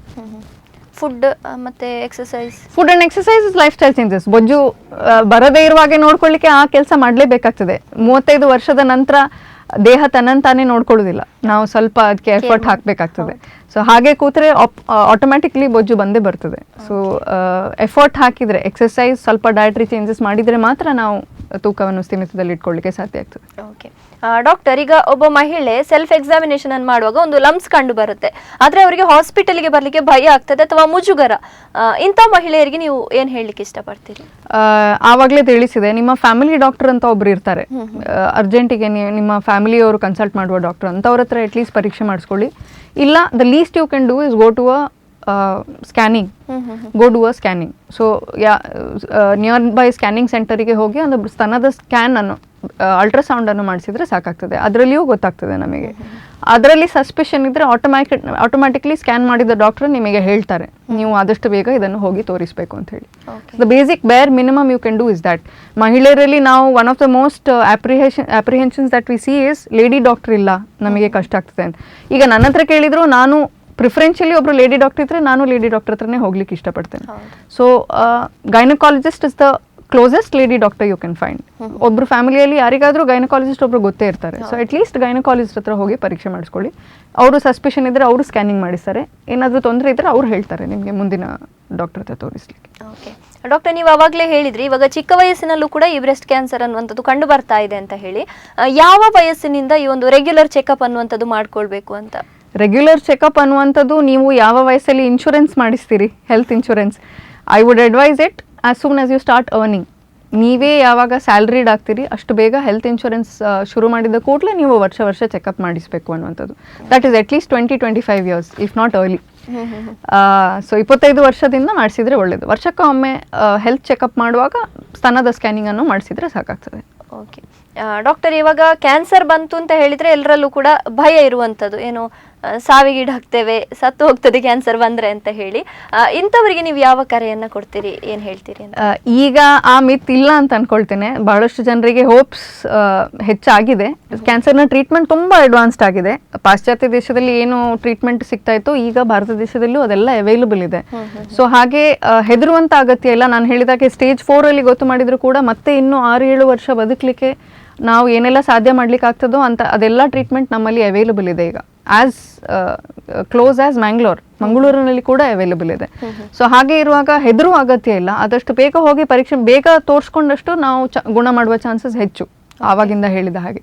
So ಆದರೂ ಸ್ಟೇಜ್ 4 ಆದರೂ ಕೂಡ ಎದೆಗುಂದದೆ ಡಾಕ್ಟರ್ ಹತ್ರ ತೋರಿಸಿದ್ರೆ ಅದನ್ನು ಟ್ರೀಟ್ ಮಾಡಲಿಕ್ಕೆ ಸಾಧ್ಯ ಆಗ್ತದೆ. ಓಕೆ ಡಾಕ್ಟರ್, ಈ ಬ್ರೆಸ್ಟ್ ಕ್ಯಾನ್ಸರ್ ಬರುವಂತಹ ಸಂದರ್ಭದಲ್ಲಿ ಅಥವಾ ಬಂದವರಿಗೆ ಯಾವುದೆಲ್ಲ ಇವಾಗ ತಂತ್ರಜ್ಞಾನಗಳು ಮುಂದುವರೆದಿದೆ ಅಂತ ಹೇಳಿ, ನಮ್ಮ KS ಹೆಗ್ಡೆ ಹಾಸ್ಪಿಟಲ್ ಅಲ್ಲಿ ಆಗಿರ್ಬೋದು, ಯಾವ ರೀತಿಯ ತಂತ್ರಜ್ಞಾನಗಳು ಲಭ್ಯವಿದೆ ಇವಾಗ? ರೋಬೋಟಿಕ್